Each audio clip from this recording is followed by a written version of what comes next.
이 새벽 주님의 전에 나오신 성도님들을 환영하고 축복합니다. 이 시간 함께 찬송가 79장, 통일 찬송가 40장 함께 찬송하겠습니다.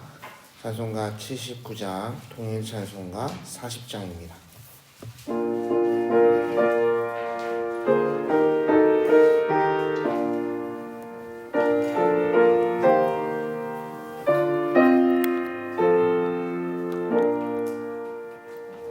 주 하나님 지으신 모든 세계 내 마음속에 그리워볼 때 하늘의 별 울려 퍼지는 뇌성 주님의 손을 우주에 찾네.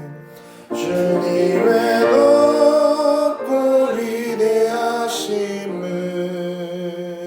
내 영혼이 찬양하네. 주님의 높고 위대하심을 내 영혼이 찬양하네. 숲속이나 험한 산 골짜기에서 지저귀는 저 새소리들과 고요하게 흐르는 시냇물은 주님의 솜씨 노래하도다. 주님의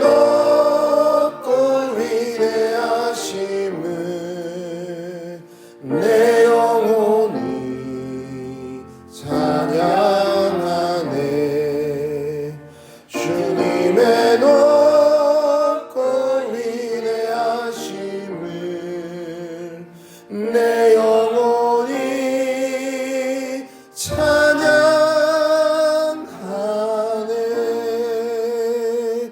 주 하나님 독생자 아낌없이 우리를 위해 보내주셨네.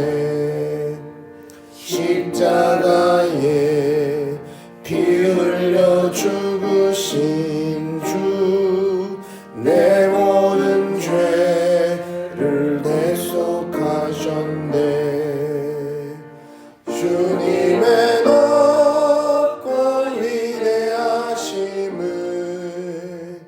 내 영혼이 찬양하네. 주님의 높고 위대하심을 내 영혼이 찬양하네. 내 주 예수 세상에 다시 올 때 저 천국으로 날 인도하리. 나 겸손히 엎드려 경배하며 영원히 주를 찬양하리라. 주님의 높고 위대하심을 내 영혼이 찬양하네. 주님의 높고 위대하심을 내 영혼이 찬양하네.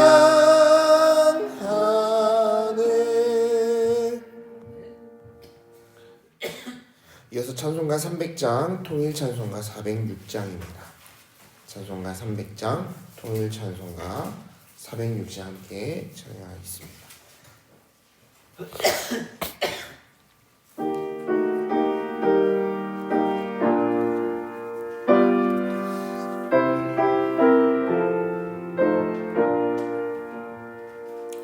내 맘이 낙심되며 근심에 눌릴 때 주께서 내게 오사 위로해 주시네. 가는 길 캄캄하고 괴로움 많으나 주께서 함께하며 내 짐을 지시네. 그 은혜가 내게 족하네. 그 은혜가 족하네. 이 괴로운 세상 지날 때 그 은혜가 족하네. 희망이 사라지고 친구 날 버릴 때 주 내게 속삭이며 새 희망 주시네. 싸움이 맹렬하여 두려워 떨 때에 승리의 왕이 되신 주 음성 들리네. 그 은혜가 내게 족하네. 그 은혜가 족하네. 이 괴로운 세상 지날 때 그 은혜가 족하네.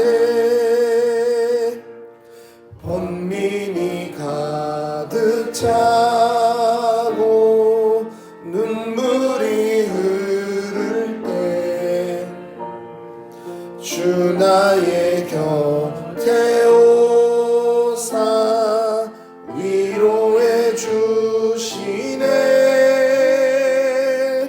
환난이 닥쳐와서 어려움 당할 때 주님의 능력이 입어 원수를 이기네. 그 은혜가 내게 족하네. 그 은혜가 족하네. 이 괴로운 세상 지날 때 그 은혜가 족하네. 지금 하나님께서 우리에게 주신 말씀은 욥기 42장 1절로 17절까지의 말씀입니다. 욥기 42장 1절로 17절까지의 말씀을 한 절씩 교독하여 읽고 마지막 절은 함께 읽겠습니다.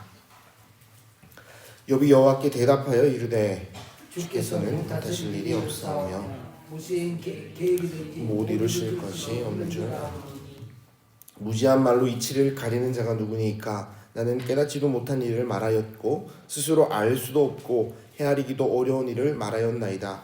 내가 말하겠사오니 주는 들으시고 내가 주께 묻겠사오니 주여 내게 알게 하옵소서. 내가 주께 대하여 귀로 듣기만 하였사오나 이제는 눈으로 주를 배옵나이다. 그러므로 내가 스스로 거두어드리고 티끌과 제 가운데에서 회개하나이다. 여호와께서 욥에게 이 말씀을 하신 후에 여호와께서 대만 사람 엘리바스에게 이르시되 내가 너와 내 두 친구에게 노하노니 이는 너희가 나를 가리켜 말한 것이 내 종 욥의 말 같이 옳지 못함이니라. 그런즉 너희는 수소 7과 수량 7을 가지고 내 종 욥에게 가서 너희를 위하여 기도할 것인즉 내가 그를 기쁘게 받으리니 너희가 우매한 만큼 너희에게 갚지 아니하리라. 이는 너희가 나를 가리켜 말하는 것이 내 종 욥의 말같이 옳지 못함이라. 이에 대만 사람 엘리바스와 수아 사람 빌닷과 나아마 사람 소발이 가서 여호와께서 자기들에게 명령하신 대로 행하니라. 여호와께서 욥을 기쁘게 받으셨더라. 욥이 그의 친구들을 위하여 기도할 때 여호와께서 욥의 곤경을 돌이키시고 여호와께서 욥에게 이전 모든 소유보다 갑절이나 주신지라. 이에 그의 모든 형제와 자매와 이전에 알던 이들이 다 와서 그의 집에서 그와 함께 음식을 먹고 여호와께서 그에게 내리신 모든 재앙에 관하여 그를 위하여 슬퍼하고 위로하고 각각 캐시타 하나씩과 금고리 하나씩을 주었더라. 여호와께서 욥의 말년에 욥에게 전보다 더 복을 주시니 그가 양 14,000과 낙타 6,000과 소 1,000결이와 암나귀 1,000을 두었고 또 아들 7과 딸 3을 두었으며 그가 첫째 딸을 여미마하라 이름하였고 둘째 딸은 그시아라 이름하였고 셋째 딸은 게렌합북이라 이름하였으니 모든 땅에서 욥의 딸들처럼 아리따운 여자가 없었더라. 그들의 아버지가 그들에게 그들의 오라비들처럼 기업을 주었더라. 그 후에 욥이 40년을 살며 아들과 손자 4대를 보았고 욥이 늙어 나이가 차서 죽었더라. 아멘. 욥기를 함께 읽어왔고 오늘은 욥기를 마무리하는 날입니다. 욥기가 어려운 이유를 묻는다면 그 결론이 우리가 기대하는 바와 좀 다르기 때문이 아닐까요? 우리는 시원하고 분명한 결론을 기대하지만 실제로 그 대신 창조의 깊음과 넓음, 또 하나님의 통치, 다스림에 대한 즐거움으로 그 질문에 대해 대답을 하십니다. 특히 42장에는 욥의 항복과 회개에 대한 기록이 있습니다. 그가 대답하는 대답을 통해서 기류가 조금씩 변화하고 있고 그의 서 있던 그 걸음이 조금씩 하나님께로 옮겨져 가고 있음을 우리가 이 욥기를 읽어오면서 봅니다. 그리고 끝내 42장의 고백을 통해서 욥이 마침내 하나님 앞에 이와 같은 고백을 올려드리고 있음을 보게 되죠. 그 가운데 핵심이 되는 부분은 1절에서 6절까지의 말씀입니다. 특별히 2절 말씀을 함께 읽어보겠습니다. 주께서는 못하실 일이 없사오며 무슨 계획이든지 못 이루실 것이 없는 줄 아오니. 있는 그대로 해석하자면 하나님은 전지전능하시기에 모든 일이 가능하신 분이라는 고백입니다. 앞에서 우리가 욥에 대한 이해와 욥의 고백들과 또 친구들과의 대화들을 알지 못한다면 이 고백만 보았을 때 하나님에 대한 이해가 이렇구나.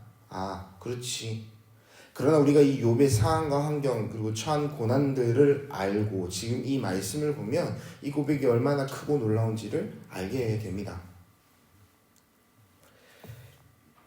그 계획을 이루어 가시는 하나님, 그 하나님은 전지전능하시기 때문에 모든 일을 가능케 하는 분이다. 그렇다면 우리가 계획을 세울 필요가 없고 우리가 하나님 앞에 우리의 자유의 의지대로 선택할 필요가 없는 것 아니냐와 같은 질문을 할 수도 있겠죠. 그러나 이 욥이 처한 상황과 욥의 고백을 통해서 우리가 다시 한번 생각해 보게 되면 하나님께서는 우리를 향하신 계획이 있으신데 우리의 그 계획을 따라 하나님이 이루어 가시는 그 모든 과정이 사람이 판단하기에는 좋아 보이지 않을지언정 하나님께서는 그 인생을 선하심 가운데 인도하고 계신다라는 고백이 되죠. 그 하나님이 나를 위한 계획을 가지고 그 계획 가운데 나의 삶을 내 뜻과 내 기쁨과 내 만족에 족하지 못한 그런 삶으로 이끌어 가신다 한들 나를 던져 하나님의 계획 가운데 머무는 것이 나에게는 훨씬 더 기쁜 일이다라는 고백과 같을 것입니다. 짐 엘리엇 선교사님이 계시죠. 영화 미션이라는 영화를 통해서도 우리에게 잘 알려졌습니다.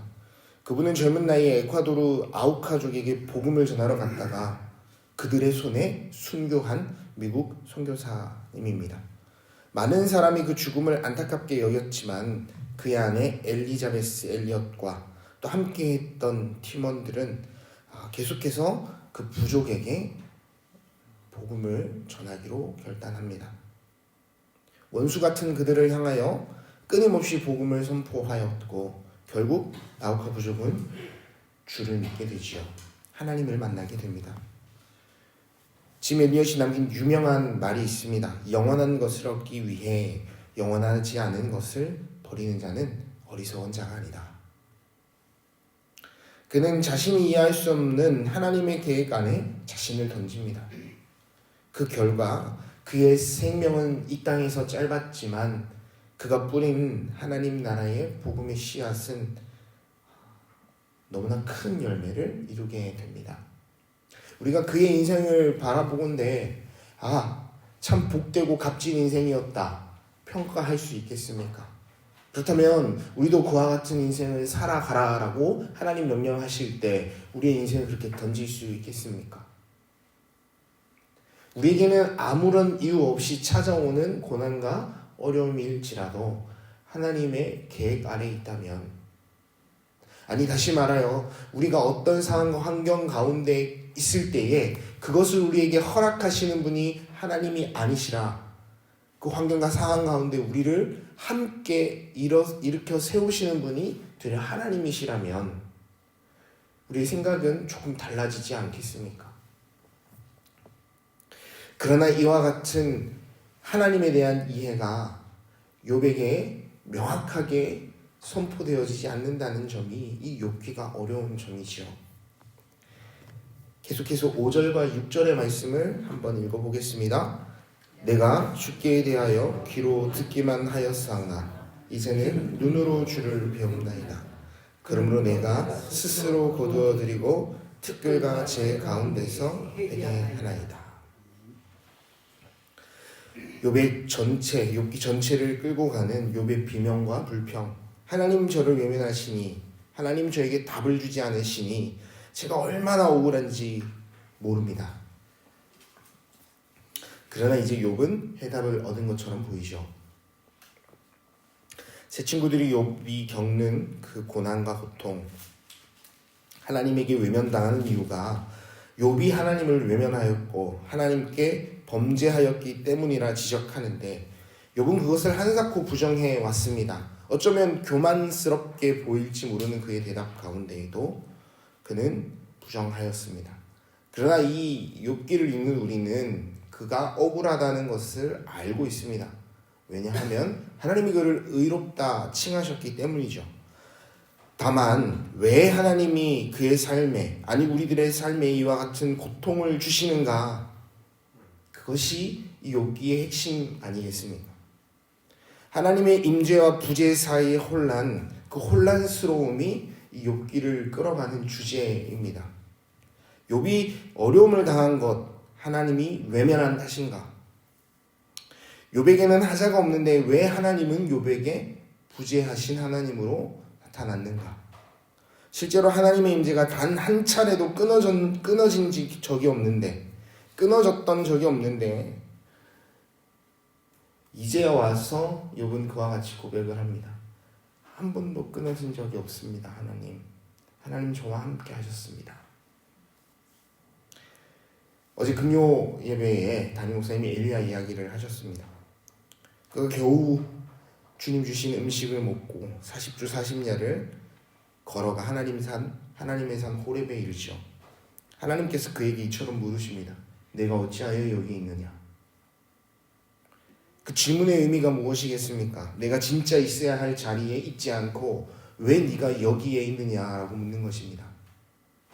그러나 우리는 심정적으로 이해합니다. 하나님, 제가 850대 1로 싸워 이겼습니다.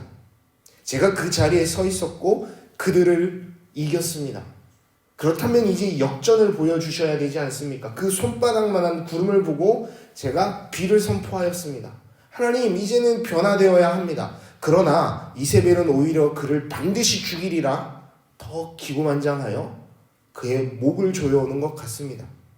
그러니 불안했겠죠. 왜 내게 이와 같은 일이 계속해서 이어져 가는가? 그는 도망하였고 또 도망하였고 하나님의 산 호렙에 이르게 됩니다. 하나님이 그에게 물으십니다. 네가 어찌하여 여기에 있느냐? 하나님의 일하심, 하나님의 다스림은 우리로 하여금 때때로 불 가운데 걷게 하시죠. 때때로 폭풍 가운데 걸어가도록 하십니다. 그러나 그 가운데에서도 하나님은 세미한 음성으로 우리를 지도하시고 지키고 계신다는 것을 우리가 기억할 수 있어야 하겠습니다. 우리가 잘하여 복을 주시고 우리가 잘하면 복을 주시고 못하면 벌을 주십시오. 우리가 하나님 앞에 그와 같이 이야기한들 감히 우리가 복을 받겠다 자신할 수 있겠습니까? 누군들을 하나님 앞에 온전할 수 있겠습니까? 당당히 하나님 앞에 말할 수 없을 만큼 우리는 추하고 죄 많은 존재인데, 그래서 우리의 기도 제목은 주님, 제가 늘 주님 앞에 온전하지 못하지만 주님 나와 함께 하심을 잃어버리지 않게 하옵소서가 되어야 하지 않겠습니까? 욥에게 주신 하나님의 대답은 내 이해와 동의와 간절함 위에 나의 은총이 있는 것이 아니라 내 무지와 한계, 고집 그 위에 이 모든 것을 초월하는 나의 성실함과 거룩함이 있다. 본문 5절과 6절의 말씀을 다시 한번 읽어보겠습니다. 내가 주께 대하여 귀로 듣기만 하였사오나 이제는 눈으로 주를 배움나이다. 그러므로 내가 스스로 거두어 드리고 티끌과 제 가운데에서 회개하나이다. 우리가 한 번도 본 적 없는 대상에 대하여 아무리 설명을 들어도 잘 이해가 되지 않습니다. 코끼리를 설명하는 맹인의 이야기가 있죠.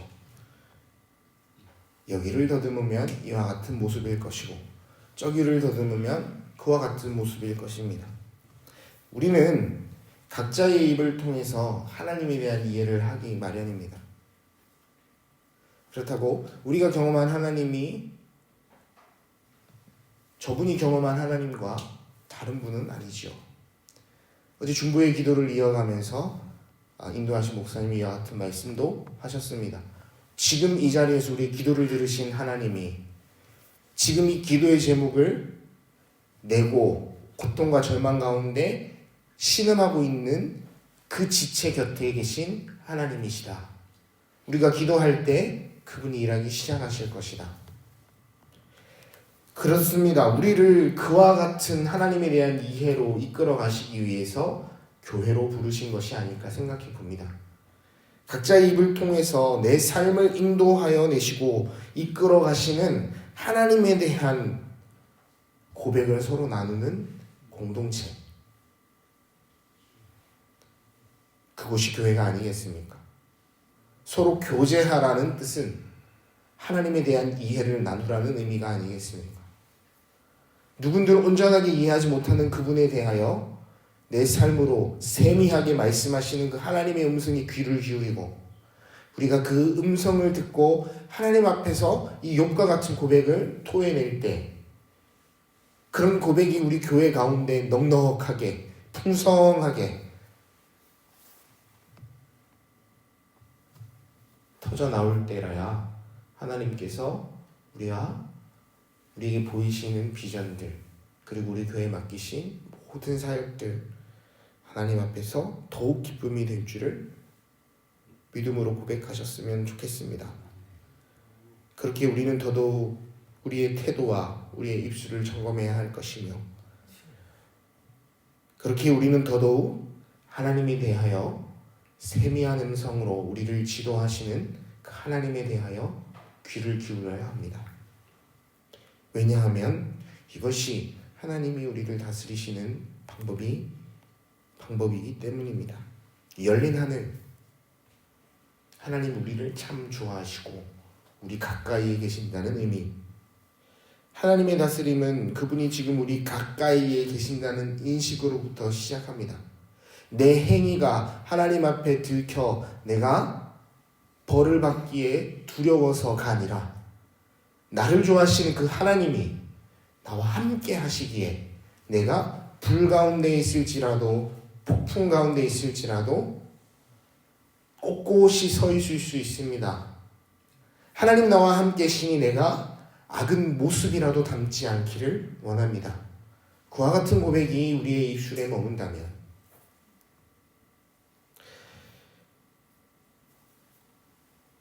이제는 눈으로 주를 배웠습니다라는 욥의 고백이 우리의 고백이 될 수 있을 것 같습니다. 히브리 말로 안다라는 말은 야다라고 합니다. 이 야다라는 의미, 이 말의 의미는 단순히 지식과 정보에 대해 우리가 이해했다와 차이가 있습니다. 이것은 관계 안에서 깊은 체험과 교제로서 내가 인격적으로 이를 받아들인다라는 의미를 내포합니다. 욥의 고난은 결국 설명되지 않습니다. 하나님이 사탄의 재갈을 허락하셨다 외에는 해결되지 않습니다. 그러나 그 고난 가운데 하나님이 부재하셨는가, 하나님이 욥을 버리셨는가에 대해서는 이 욥의 고백을 통하여 우리는 결론 내릴 수 있습니다. 아니, 하나님 그와 함께 하셨다. 하나님은 고난 속에서 자신을 여전히 다스리셨고 나의 삶의 구석구석을 놓치지 않으셨다라는 고백을 그가 하게 되는 것입니다. 우리 고백이 이와 같았으면 좋겠습니다. 하나님, 저는 다 알지 못합니다. 그러나 제가 주를 보게 하셨기에 주님을 따르겠습니다. 제 뜻은 보잘것없으나 주님의 계획은 완전하심을 제가 믿습니다. 그러니 그와 같은 부르심으로 우리를 부르신 이 교회라는 공동체 가운데에, 이 삼덕이라는 공동체 가운데에 내가 하나님에 대한 은혜를 나누게 하시고 내가 하나님에 대한 고백을 선포하게 하여 주옵소서. 그것이 이 교회뿐만 아니라 나의 삶의 자리까지 이어지게 하시고 그곳에서 내가 하나님을 선포하고 증언하는 하나님의 사람들 되기를 원합니다. 이와 같은 고백을 아버지 하나님 앞에 올려드리는 이 하루가 되셨으면 합니다. 시간 함께 기도하겠습니다. 하나님 아버지, 우리의 고난이 설명되지 않아도 우리의 질문이 여전히 답을 기다리고 있어도 우리를 떠나지 않으시고 여전히 일하시는 주님을 찬양합니다. 길이 보이지 않지만, 하나님이 일하시는 것 같지 않지만 여전히 선하시고 성실하신 아버지 하나님, 나를 위하여 일하고 계심을 믿게 하여 주옵소서. 주님, 우리가 주님의 임재를 잊지 않기를 원합니다. 우리의 삶 가운데에 말씀하시고 다스리시는 주님의 음성을 들을 수 있도록 내 마음의 귀를 열어주시고 내 마음의 빗장을 열어주시옵소서. 이와 같이 고백하며 이 시간 함께 주님 앞에 기도함으로 나가기 원합니다. 기도하겠습니다. 사랑과 은혜가 충만하신 하나님 아버지, 우리가 귀로만 들었던 주님이 아니라 눈으로 주를 뵙기를 원합니다. 우리의 무지와 한계 가운데서도 늘 성실하심으로 늘 선하신 뜻 가운데에 우리를 인도하고 계시는 분이 하나님이심을 고백하기를 원합니다. 내 삶에 일어나는 어떠한 순간순간들, 견디기 어려운 힘듦과 어려움 가운데 아버지 하나님 부재하시는 것이 아니라 나와 함께 하시며 여전히 우리에게 말 걸고 계신다는 사실을 기억하게 하여 주시옵소서. 내가 어찌하여 여기에 있느냐, 예 주님, 제가 있어야 할 자리로 돌아가기 원합니다. 예 주님, 주님에 대한 이해와 온전한 경험을 통하여 아버지 하나님을 되어 선포하는 자리로 우리를 세우신 것을 내가 믿습니다. 주님, 나와 함께 하여 주시니 늘 주님 앞에서 용기 있고 힘 있고 사랑 넘치게 세워주시옵소서. 이와 같은 고백을 아버지 하나님 앞에 올려드리는 저희들이 되어지기를 원하니 주님 함께 하여 주시고 주님 인도하여 주시고 주님이 이 하루를 인도하여 우리가 주님의 품 안에 거하는 자 됨을 아버지 하나님이 이 세상 사람들을 알게 하여 주시옵소서. 주님 우리와 함께 하여 주시고 주님 우리와 함께 하여 주시옵소서. 오늘은 토요일입니다. 내일 있을 주일 예배와 또 말씀을 선포하실 담임 목사님 위해서 기도해 주셨으면 합니다. 특별히 내일은 어린이 주일입니다. 몇 년째 비가 와서 아이들이 준비되어 있는 행사에 온전한 기쁨을 누리지 못하였습니다. 하나님, 왜 그런 섭취 못한 기상을 허락하여 주셨습니까? 제 입을 통하여 하나님 앞에 고백했던 그 지난 날을 다시 한번 돌아보게 되었습니다. 바라기는 올해 이 귀한 좋은 날씨와 기상을 허락하신 하나님, 그때도 우리와 함께 하셨음을 고백하기를 원합니다. 우리 귀한 다음 세대 아이들이 어떤 상황과 환경 가운데 있을지라도 주님을 온전히 이해하며 사랑하는 귀한 마음을 배우는 시간이 되도록 인도하여 달라고 시간 함께 내일 있을 예배를 위해서 또 행사를 위해서 함께 기도해 주셨으면 합니다. 함께 기도하겠습니다. 사랑과 은혜가 충만하신 하나님, 주님의 계획은 완전하심을 믿습니다. 아버지 하나님, 주님의 계획 안에 머무는 것이 가장 복된 자리임을 믿습니다. 우리가 우리의 길을 계획하고 우리가 우리의 길을 준비할지라도 우리의 걸음을 인도하시는 분이 하나님이심을 우리가 고백하게 하여 주옵소서. 주의 말씀 우리의 발이 등이며 우리 길의 빛 되심을 우리가 믿음으로 고백하기를 원합니다. 그럴 때라야 하나님, 우리가 사망의 음침한 골짜기를 다닐지라도 두려워하지 아니함을 하나님 우리가 고백하오니, 아버지 하나님, 바라기는 우리 믿음의 다음 세대인 우리 귀한 교육부 아이들 하나의 심령 가운데 이와 같은 하나님의 이해가 새겨지는 시간이 되게 하여 주시고 믿음이 이어지는 은혜의 자리가 되게 인도하여 주시옵소서. 주님께서 우리 귀한 아이들 붙들어 주시고 또한 기쁨으로 섬기는 우리 선생님들의 마음을 붙들어 주시고 하나님, 귀한 날씨를 주장하여 주셔서 하나님 기쁨과 즐거움이 가득한 시간이 되게 하시며 온 교회가 함께 마음을 나누는 자리가 되도록 역사하여 주옵소서. 그와 같이 인도하신 주님의 선하심을 기도하옵소서. 사랑과 은혜가 충만하신 아버지 하나님, 감사합니다. 여전히 일하고 계신 주님을 찬양합니다. 여전히 우리와 함께 하신 주님을 믿음으로 고백하기를 원합니다. 때때로 믿어지지 않을 때라면 우리에게 믿음을 더하여 주옵소서. 우리의 믿음 없음을 용서하여 주시고 우리에게 믿음을 더하여 주옵소서.